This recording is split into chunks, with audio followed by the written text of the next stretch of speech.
ایران صرف آج سے نہیں بلکہ پچھلے 23 سال سے کر رہا ہے. اصلا ممنوع ہے، حرام. آج سے 23 سال پہلے جب امریکہ نے یہی ایٹم بم کا جھوٹا بہانہ بنا کر عراق کے صدام حسین پر حملہ کیا تھا، Saddam Hussein and his sons must leave Iraq within 48 hours. اسی ٹائم ایران کے سپریم لیڈر علی خامنائی نے اپنے آفیشل خطبے میں اعلان کیا تھا کہ ایران کبھی بھی ایٹم بم نہیں بنائے گا نخواهیم رفت. کیونکہ ایٹم بم بنانا حرام ہے. ممنوع ہے، حرام ہے. خامنائی کا یہ فتویٰ دنیا میں اتنا پھیلا تھا کہ ایون براک اوباما نے اس فتوے کا اپنی UN کی سپیچ میں بھی ذکر کیا تھا. The Supreme Leader has issued a fatwa against مطلب ایران پچھلے 23 سال سے یہی کہہ رہا ہے کہ وہ ایٹم بم نہیں بنائے گا. طبق مبانی ما تو امریکہ نے ایران کے ساتھ اسی بات پر ڈیل کی ہے جو بات ایران پچھلے 20 سال سے کر رہا ہے. اصلا ممنوع ہے. پوائنٹ نمبر 9، جب تک امریکہ اور ایران نیوکلیئر پروگرام کے بارے میں ڈیل نہیں کرتے تب تک ایران اپنے نیوکلیئر پلانٹس کو اسی طرح رکھے گا جس طرح اب ہے. بائی دا وے، ایران کے نیوکلیئر پلانٹس اس وقت بالکل ایک مڈل سچویشن میں ہے. فار ایگزامپل یہ ایک نیوکلیئر پلانٹ ہے. ہر نیوکلیئر پلانٹ کے اندر یہ مشین ضرور ہوتی ہے، سینٹریفیوج، جو بالکل ایک واشنگ مشین کی طرح تیزی سے گھومتی رہتی ہے، لیکن اس میں کپڑوں کی جگہ یورینیم ہوتا ہے اور اسی مشین کے اندر نیوکلیئر ری ایکشنز ہوتے ہیں.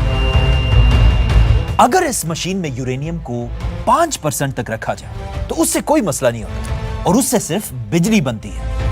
لیکن اگر یہ مشین گھومتا رہے اور اس میں یورینیم کی پیورٹی کو 90% تک لے جایا جائے تو اس سے بنتا ہے ایٹم بم.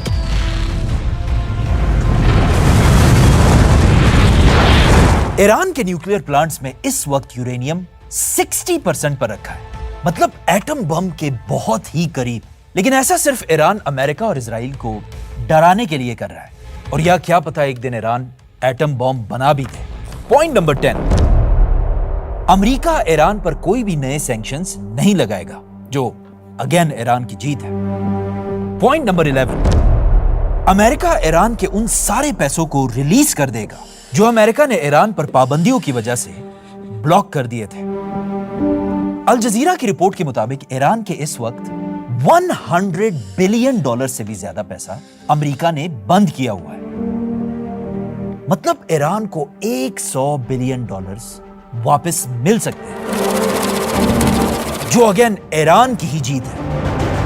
پوائنٹ نمبر 12، امریکہ اور ایران کچھ لوگوں کو سلیکٹ کریں گے جو اس ڈیل پر سائن کریں گے.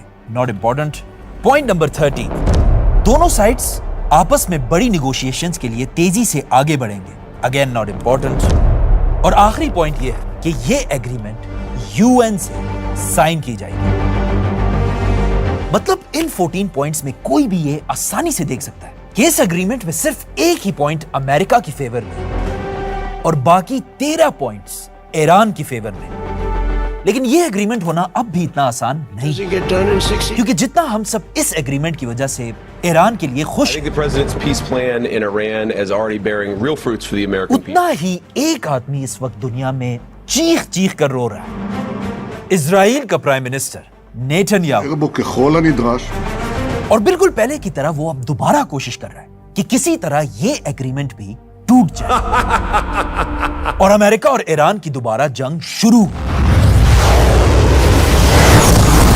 یہاں پر ایک چیز نوٹ کرنا لازمی ہے، جب پوری دنیا ایران کی طرف دیکھ رہی تھی، نیتن یاہو نے چھپ کر اپنی فوج کو لبنان پر حملہ کرنے کا حکم دیا. پہلے تو یہ حملہ جہازوں اور ڈرون سے ہو رہا تھا، لیکن پھر اسرائیل کی فوج لبنان کے بارڈر کو کراس کر کے اندر گھس گئی اور وہاں ہزاروں لوگوں کو شہید کر کے اسرائیل نے لبنان سے یہ سارا علاقہ چھین لیا. مطلب امریکہ اور ایران کی جنگ میں اسرائیل لبنان کو فتح کر رہا ہے اور ابھی اس وقت بھی اسرائیل کی فوج لبنان کے اندر بیٹھی ہوئی ہے.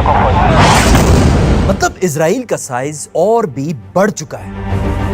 تو اب جب امریکہ اور ایران فائنلی یہ جنگ ختم کرنا چاہتے ہیں، اسرائیل اس جنگ کو ختم کرنے کے لیے بالکل تیار نہیں، بلکہ اسرائیل آج بھی ہر کچھ گھنٹوں بعد لبنان پر بار بار حملے کر رہا ہے. کیا ہو پھر حملہ کر دیا؟